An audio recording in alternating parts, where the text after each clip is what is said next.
Giro de Prosa, um tema de interesse do cidadão.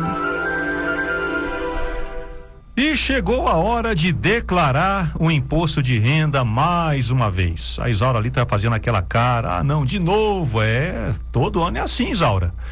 Esse é seu caso se você ganhou em 2024 mais de R$ 33.888 em salário, aposentadoria, aluguel ou outras fontes tributáveis, o que corresponde a cerca de R$ 2.800 por mês. Mas há outras hipóteses para fazer a declaração.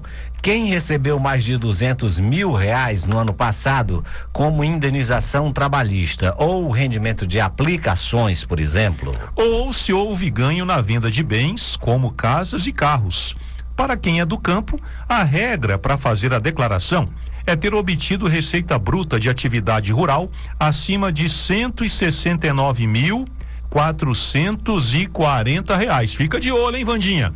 Aí em Centro Novo, Povoado do Limão, com a renda da atividade rural. Bom, a dica da Receita Federal é organizar os documentos com antecedência para evitar contratempos no envio da declaração. O prazo não mudou, é o mesmo. O prazo final é no dia 30 de maio para entrega. Para os atrasadinhos, a multa é de R$ 165,74. Mas esse, gente, é o valor mínimo. Se você é o tipo de contribuinte que paga imposto em vez de receber restituição, a multa vai ser de 20% em cima do que é devido. E por falar em restituição, a partir de 30 de maio, ela começa a ser paga mensalmente, sendo o último lote em 30 de setembro. Para aumentar as chances de receber esse dinheiro, não esqueça as deduções com dependentes, despesas educacionais e gastos médicos, de hospitalização e de planos de saúde. Por dependente, que deve ter CPF para estar na declaração, é possível deduzir até R$ 2.275 por dependente. Já o limite por pessoa em despesas com educação é de R$ 3.561. Para a dedução de despesas médicas, de hospitalização e de planos de saúde comprovadas com nota fiscal, aí não há limite. A lista de prioridade nas restituições é ter 80 anos ou mais, seguida por idosos a partir dos 60 anos, por pessoas com deficiência e portadoras de moléstia grave. Logo em seguida vem aqueles que tenham no magistério a sua maior fonte de renda. Na sequência, quem usou a declaração pré-preenchida, que a Receita dispõe no site, e por fim, os demais contribuintes. Mas atenção, a declaração pré-preenchida, que torna a entrega mais rápida, só estará completa a partir de 1º de abril. A Receita liberou uma primeira versão, mas com dados parciais. Desde 2022, para fazer a declaração pré-preenchida, o cidadão precisa de uma conta no portal gov.br de nível prata ou ouro, com CPF e senha cadastrados. Fique atento para a declaração pré-preenchida, que importa dados somente se as fontes enviarem as informações, e também pode trazer dados incompletos, incorretos ou desatualizados. A Receita Federal alerta que é de inteira responsabilidade do contribuinte a verificação da correção de todos os dados preenchidos na declaração. Ufa!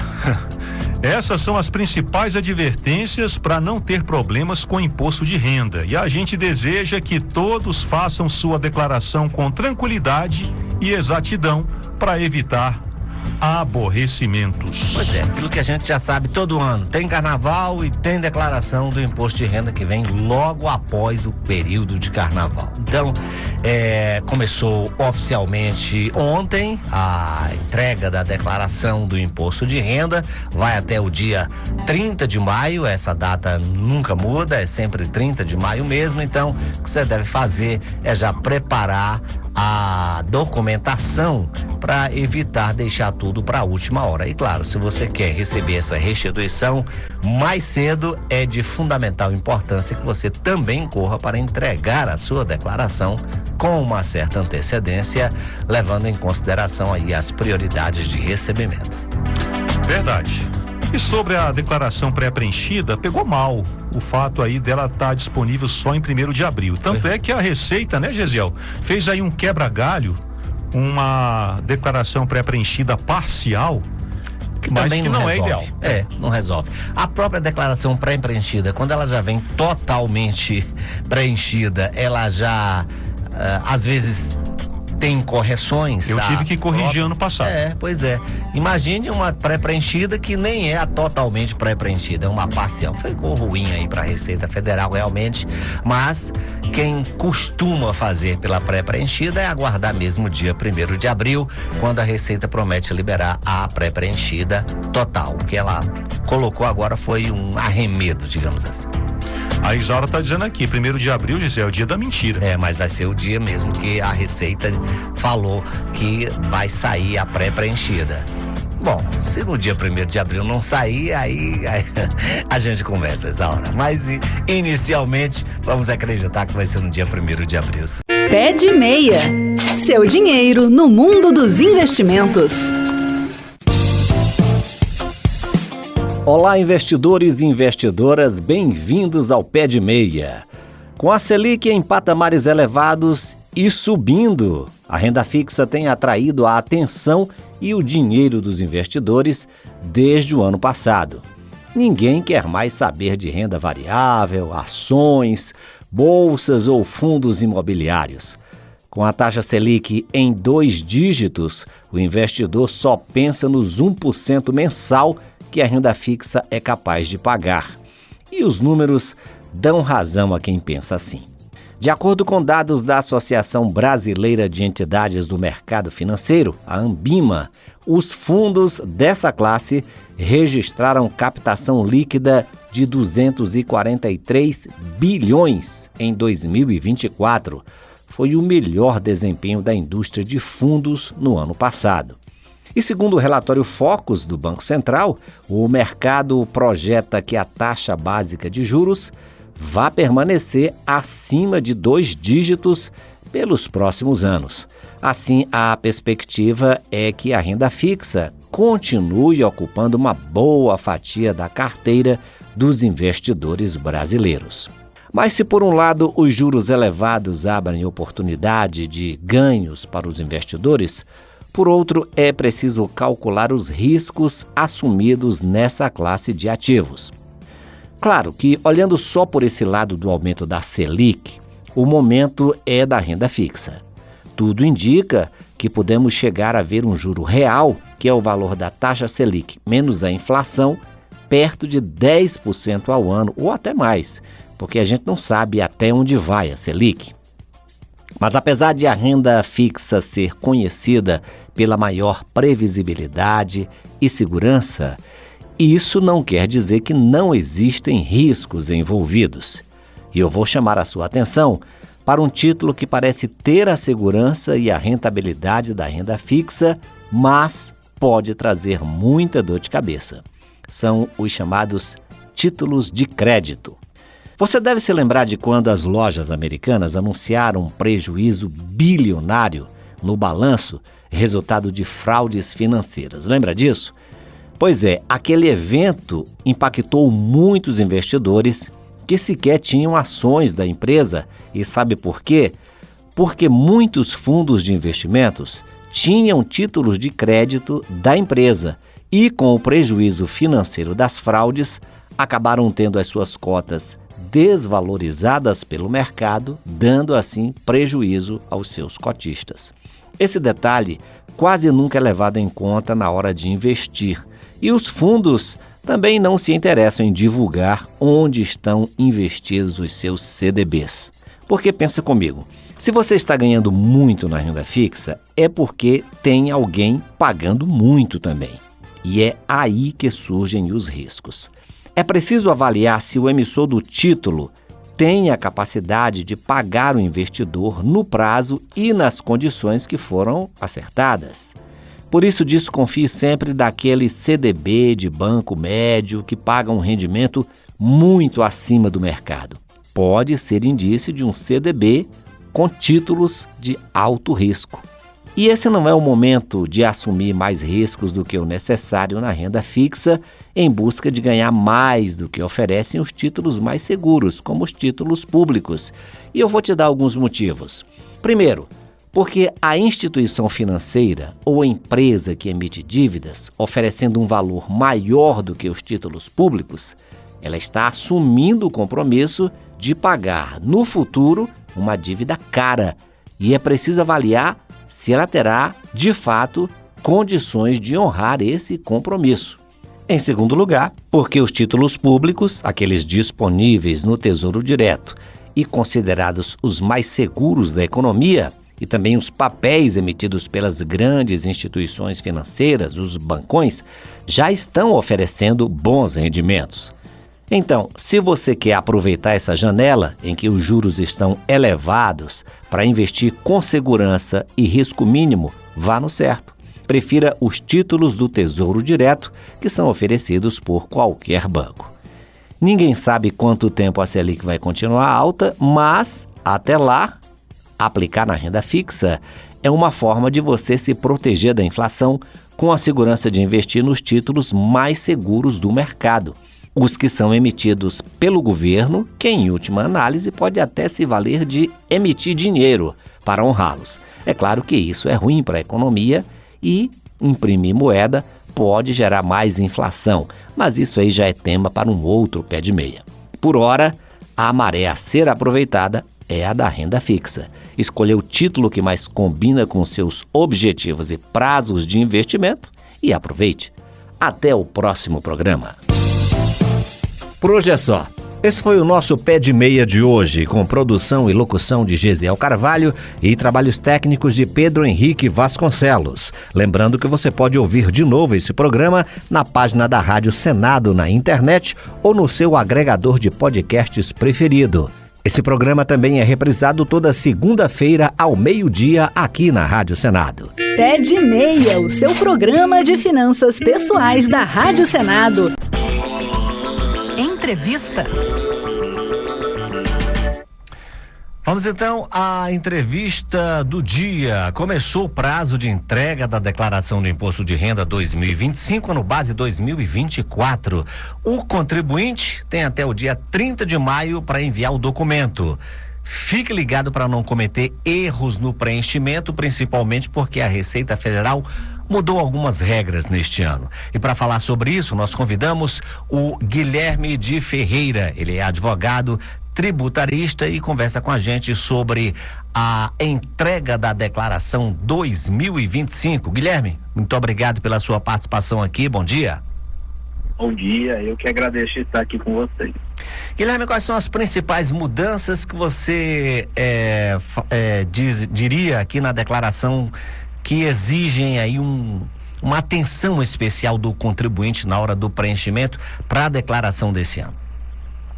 As principais mudanças no imposto de renda de 2025, ano base de 2024, primeiro delas é o aumento do limite da obrigatoriedade. Então a gente teve um aumento aí para R$33.888 mil, aumento de um pouco mais de R$3 mil. Também tivemos a tributação anual de rendimentos no exterior, na base aí de 15%. Temos também a restituição prioritária para quem declarar através da pré-preenchida e optar por recebimento do PIX da restituição, então terá prioridade no recebimento. Além disso, a Receita Federal prometeu e veio para cumprir esse ano de simplificar um pouco o aplicativo do imposto de renda, tirando alguns campos que não tinham tantas utilidades. Um exemplo é o campo do título de eleitor, que não vai constar mais na declaração. Com relação à questão dessa troca, por exemplo, de aplicativo, tem um dos aplicativos que vai deixar de existir e vai começar a funcionar um outro aplicativo. Explica um pouquinho isso pra gente. Isso, todo ano a Receita Federal ela lança o aplicativo do imposto de renda. Ele é muito parecido com o do ano anterior sempre, mas ele vem com algumas modificações igual essa, de tirar o campo de título de eleitor, alguns outros campos que eles avaliam não ser necessários. Então todo ano a Receita Federal lança um aplicativo novo. O contribuinte tem que baixar esse aplicativo para ele poder então fazer a sua declaração no imposto de renda. Agora, na declaração pré-preenchida, que foi aí, desde que a Receita Federal lançou uma mão na roda aí para as pessoas que declaram o imposto de renda, esse ano a pré-preenchida não vai ser, não está totalmente disponível já desde o primeiro dia, ou seja, desde ontem. Houve um probleminha na pré-preenchida que só vai começar a partir do dia 1º de abril, Guilherme? Isso. De início, a Receita Federal iria permitir que começasse a utilizar a declaração pré-preenchida a partir apenas de 1º de maio. Depois que alguns contribuintes manifestaram o desagrado nessa situação, a Receita Federal voltou atrás e deu a opção de você já começar a utilizar a declaração pré-preenchida a partir do dia 17 de março, de ontem. Contudo, a Receita Federal trouxe a questão de que, apesar de estar com a opção da declaração pré-preenchida, ela não consta todas as informações, principalmente as informações bancárias. Apenas a partir do dia 1º de maio, essas informações estarão ali inseridas.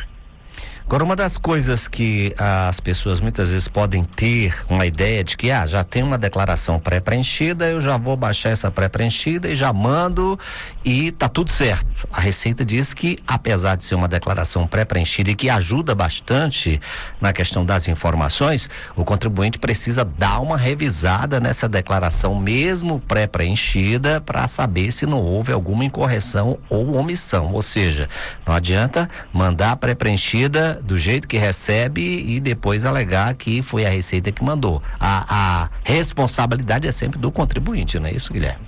Isso mesmo, perfeito. A declaração pré-preenchida, ela é um atalho para o contribuinte, uma facilidade. Primeiro, o contribuinte tem que conferir todas as informações da declaração pré-preenchida. Por quê? Essa declaração, ela puxa informações de outros contribuintes e do que a Receita Federal tem, do que ela sabe daquele contribuinte. Então pode ser que um terceiro que é vinculado ao seu imposto de renda fez uma declaração que não estava totalmente correta ou que não estava correta. Assim como a Receita Federal pode ter auferido alguma informação que não era a verdade daquele contribuinte. Então o ideal é que o contribuinte baixe a declaração pré-preenchida, confira, o que não estiver correto, retifica e, além disso, adicione mais informações, porque tem informações que não vêm na pré-preenchida e que o contribuinte deve colocar em sua declaração. Agora, com relação ainda à declaração pré-preenchida, você falou agora que essa declaração completa com os dados bancários só vem de abril. O contribuinte que quer fazer logo a sua declaração, até porque quer também tentar entrar numa restituição aí mais rápida, é melhor esperar ou já entrega logo? O ideal é esperar, para não ter o risco de faltar informação ou de colocar uma informação que vai dar uma possibilidade do contribuinte cair na malha fina.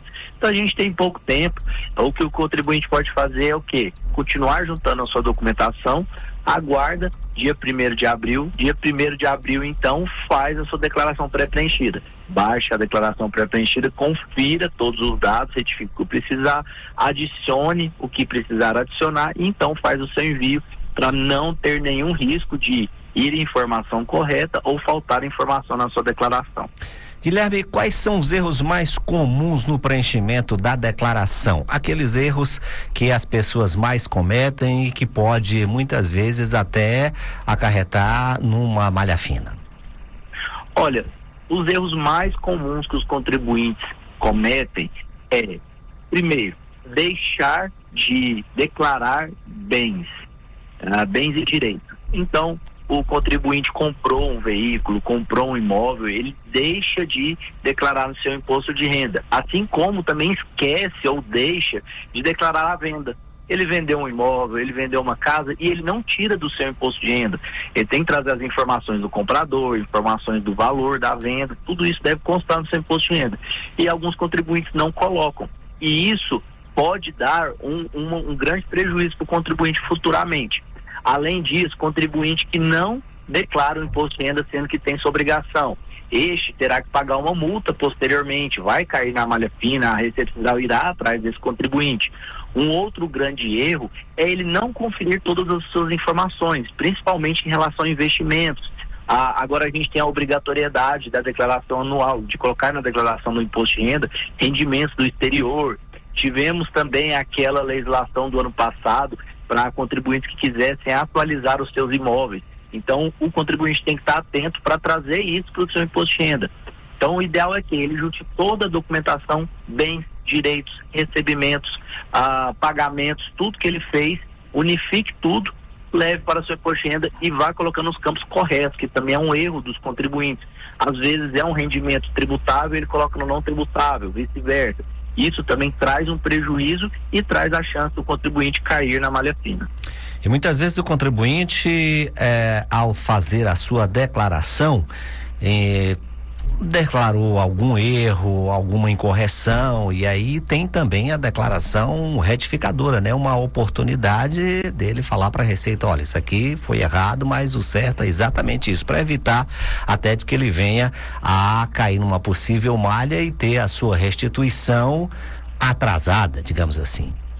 Isso mesmo, o contribuinte que colocou informações que estão ali divergentes, ou informações que estão erradas, ou informações que estão faltando informações na sua declaração, ele tem a oportunidade de retificar o seu imposto de renda. Uma atenção, se ele retificar antes da Receita Federal identificar esse erro, essa falta de informação, ele não pagará multa, ele não terá nenhuma sanção. Agora, se o contribuinte retificar somente após a Receita Federal identificar, aí sim ele pode sofrer alguma sanção. E até mesmo por isso é uma dica que a gente sempre dá para os contribuintes na época da declaração do imposto de renda. Se você não tem todas as informações, se você ainda não conseguiu levantar todos os documentos e chegou dia 30 de maio, envie a declaração da forma que estiver.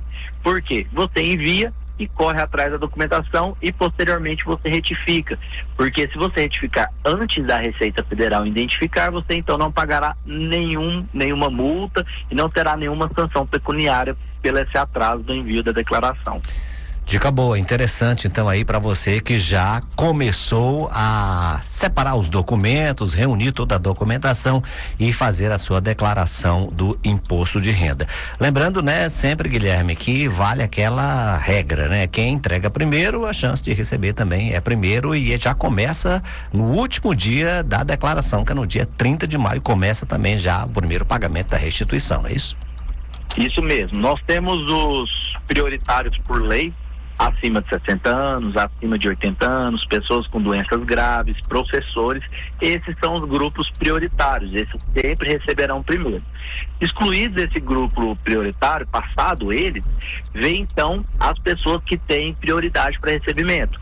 Quem utilizou a pré-preenchida com a opção de recebimento via Pix, ela terá prioridade, e unificando com as pessoas que entregaram antes. Então, quem se adiantar, quem já tiver a documentação e quem já enviar, terá prioridade no recebimento da restituição, caso tenha. Ok, todas as informações aí para você que está se preparando para declarar o seu imposto de renda, fazer a sua declaração, é aquela obrigação anual que todo contribuinte tem. Guilherme de Ferreira, muito obrigado pelas suas informações e dicas aqui no nosso Conexão Senado. Um bom dia, até a próxima oportunidade, Guilherme. Bom dia, até a próxima. Entrevista. Relator do Orçamento da União para 2025, o senador Ângelo Coronel, do PSD da Bahia, espera entregar o relatório nesta terça-feira. Mas pedidos do governo para alterar o orçamento podem atrasar a votação na Comissão Mista de Orçamento e no plenário do Congresso Nacional. Vamos conversar agora com o senador Ângelo Coronel. Senador, muito bom dia. Bom dia, Adriano, bom dia, meus caros ouvintes da Conexão Senado. Sempre é bom falar para essa emissora, principalmente que repercute muito lá no meu estado, da Bahia, e à sua disposição, Adriano, para qualquer pergunta, qualquer questionamento. Senador Ângelo Coronel, qual a situação do momento? O relatório do orçamento sai nessa terça? Olha bem, a semana passada eu estava com o relatório praticamente pronto, o governo solicitou que aguardasse, porque ele ia mandar uns ofícios fazendo alguns remanejamentos. Como o orçamento é do Poder Executivo, ou seja, do governo, o Congresso só faz analisar e aprovar. Eu aguardei chegar esse novo ofício, modificando a peça orçamentária. Chegou na sexta-feira, e nós já fizemos os ajustes, mas ontem também já surgiu um novo ofício para atender ao Banco Central no aprimoramento do PIX. O primeiro foi mais para atender questão do Vale Gás e outros ajustes orçamentários. Mas ontem à noite eu recebi uma ligação também da assessoria da Casa Civil do governo, solicitando para a gente aguardar mais um pouco, que queria enviar um outro ofício no dia de hoje. Então eu estou aguardando para, com isso, enviar para a consultoria para fecharmos o orçamento. Isso vai depender agora um pouco, Adriano, da demora do governo. Se o governo enviar mais rápido será confeccionado e levado para publicação. Não, levado para análise dos consultores e em seguida publicar para que os parlamentares possam fazer destaques. Esses destaques serão apreciados no plenário da CMO e após a gente analisar esses destaques, vai a voto e em seguida será votado no Congresso Nacional. Eu estimo que deveremos estar votando, se o governo entregar esse ofício hoje até o meio-dia, eu estimo que estejamos votando esse orçamento no Congresso Nacional por volta de sexta-feira, ou quinta, fim da tarde, varando pela noite e podendo estender para sexta-feira dessa semana. Ou seja, se depender do senhor, o orçamento está pronto, agora a pendência está com o governo. Se depender do senador Ângelo Coronel, o orçamento está pronto. Inclusive eu fico preocupado que tem os funcionários públicos federal que estão também aí ansiosos pelo aumento que teve de salário. Quero até tranquilizá-los que será pago retroativamente, então não terá nenhum prejuízo. Pois é, tem essa questão também dos servidores públicos, né, que aguardam a aprovação do orçamento para receber o reajuste salarial. Agora, senador Ângelo Coronel, se o governo demorar, existe a possibilidade de a votação ficar para abril, já que na semana que vem os presidentes do Senado e da Câmara não estarão presentes no Congresso por conta de uma viagem do presidente Lula? Tem esse risco porque nós precisamos de pelo menos aí 3 dias, Adriano, para que a equipe técnica faça toda a elaboração, lance, corrija algumas distorções. Então hoje nós estamos falando que hoje é terça. Um exemplo, nós temos 3 dias. Se publicar hoje, eu tenho quarta, quinta e sexta. Vou chegar no limite. Se não publicar hoje, publicar amanhã, eu só tenho quinta e sexta, 2 dias. Eu já acho difícil. Entendeu? Então vai estar dependendo muito agora que o governo do presidente Lula envie as modificações que eles estão querendo para que a gente possa fechar o orçamento.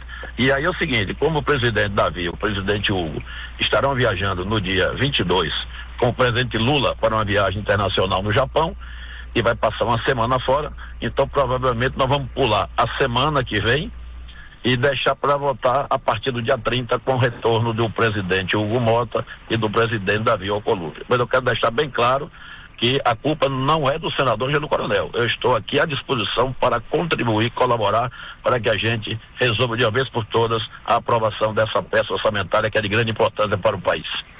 A questão das emendas parlamentares, que foi uma polêmica aí nos últimos meses, últimas semanas, essa não está mais impedindo a votação do orçamento, né, senador? Não, porque os recursos já estão em lei e já estamos acordados.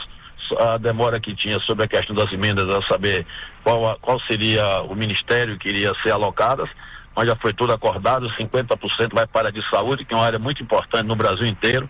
A saúde pública hoje do Brasil, quem banca são essas emendas oriundas do Congresso Nacional.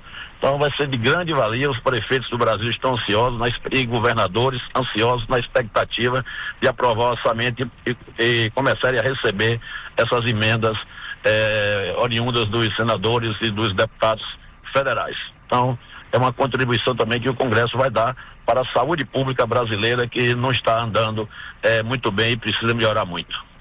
Senador Ângelo Coronel, muito obrigado aqui pela entrevista. O senhor ter aí reservado um tempo aí na sua agenda, que eu fico imaginando a loucura que deve estar a agenda do senhor aí nesses dias de que antecedem a votação do orçamento. O senhor, seus assessores, consultores do orçamento, deve estar todo mundo aí praticamente sem dormir por conta dessa missão que é hercúlea, que é tentar fechar o orçamento a toque de caixa. Obrigado, senador. Ok, obrigado, Adriano. Um forte abraço do senador Ângelo Coronel ao povo da Bahia que nos escuta. Agenda do Senado. Vamos contar com os nossos repórteres para trazer para você a agenda do Senado para esta terça-feira, 18 de março. Daqui a pouco, às 9 da manhã, horário de Brasília, tem reunião da Comissão de Serviços de Infraestrutura.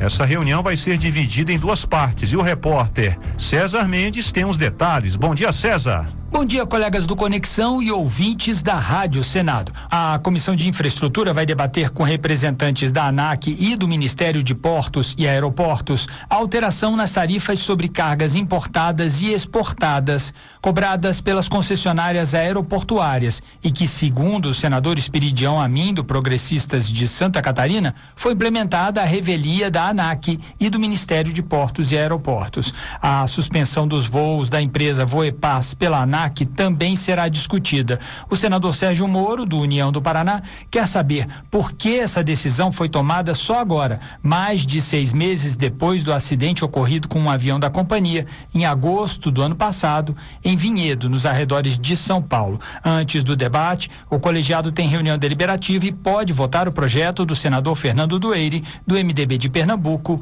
que destina a renda de um concurso anual da Loteria de Prognósticos Numéricos ao Fundo Nacional para Calamidades Públicas, Proteção e Defesa Civil. Também às 9 horas está prevista a reunião da Comissão de Meio Ambiente. Nós voltamos a chamar o César Mendes. Os senadores da Comissão de Meio Ambiente debaterão nesta terça-feira a segurança hídrica no contexto das mudanças climáticas, em alusão ao Dia Mundial da Água, que será comemorado no próximo sábado, 22 de março. A data foi instituída pelas Nações Unidas em 1992 para motivar discussões voltadas para questões essenciais relacionadas com esse importante recurso natural. Participam do debate a diretora da Agência Nacional de Águas, Verônica Sanches, e João Ricardo Reiser, presidente do Comitê da Bacia Hidrográfica do Rio Paranaíba, entre outros convidados. Antes do debate, a comissão deve votar o projeto do senador Zequinha Marinho, do Podemos do Pará, que exige o cumprimento de padrões ambientais compatíveis aos do Brasil por quem queira disponibilizar bens no mercado brasileiro. Esses os temas de hoje na Comissão de Meio Ambiente. Eu volto agora com vocês no estúdio. César Mendes, muito obrigado aí pelas informações. Continuando com a agenda, às 10 horas tem uma sessão especial no plenário do Senado em homenagem ao ex-presidente José Sarney pelos 40 anos da redemocratização do Brasil. Também às 10, reunião da Comissão de Educação e Cultura. A gente chama agora o repórter Alexandre Campos. Bom dia, Alexandre. Olá, amigos do Conexão Senado, bom dia. A Comissão de Educação vai se reunir logo mais às 10 da manhã para concluir a análise do projeto que trata do fortalecimento das bibliotecas públicas. O texto prevê que esses espaços devem ser destinados ao aprendizado e à participação cidadã e também à preservação da memória e da história. O projeto ainda confere papel protagonista aos bibliotecários, responsáveis por aproximar as bibliotecas da comunidade e estimular leituras, eventos culturais, a socialização e a inclusão. A capacitação desses profissionais também é preocupação da proposta, que passa a exigir a periódica atualização da base curricular dos cursos de biblioteconomia. Também na pauta da Comissão de Educação desta terça-feira está o projeto que amplia até o final deste ano o prazo para que estados e municípios executem as ações emergenciais na área cultural previsto na Lei Paulo Gustavo. O dinheiro repassado a esses entes da federação que não for usado até o dia 31 de dezembro de 2025 voltará aos cofres da União.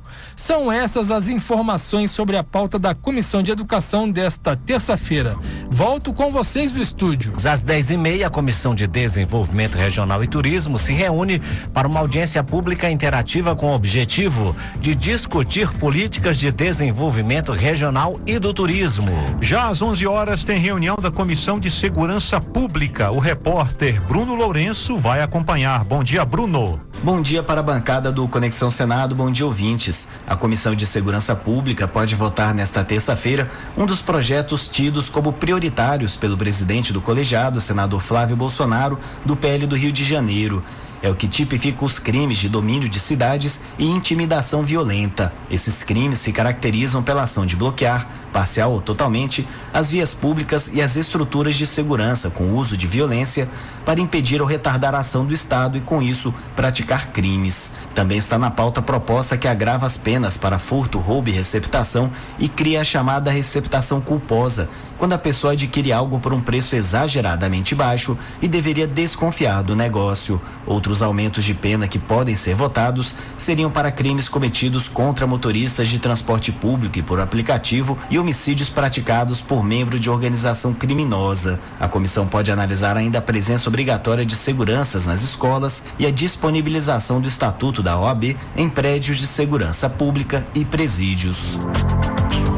Esse foi o Bruno Lourenço. Também às 11 horas, a CPI das Betes se reúne para ouvir Adélia de Jesus Soares, dona da Payflow, processadora de pagamentos e indiciada pela Polícia Civil do DF pelos crimes de falsidade ideológica e associação criminosa.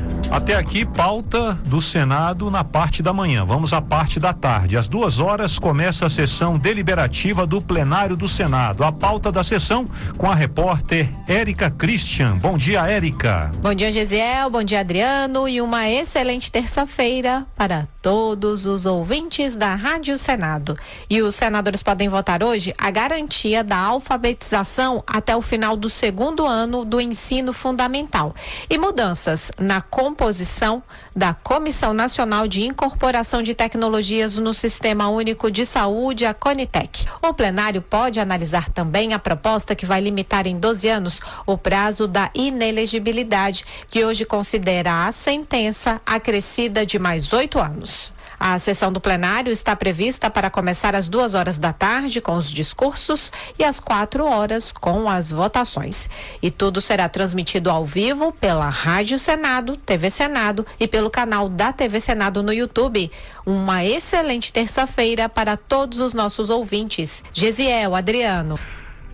Érica, valeu. Também às 2 horas, a Frente Parlamentar de Recursos Naturais e Energia se reúne para discutir a proposta de alteração do Estatuto da Frente Parlamentar e eleição da Comissão Executiva. Ainda às 2, a Comissão de Agricultura e Reforma Agrária vota 2 itens, entre eles a avaliação da Política Nacional da Reforma Agrária. Fechando a agenda, às 2:30 da tarde, a CPI de manipulação de jogos e apostas esportivas se reúne para ouvir o senador Romário, que apresenta o relatório final.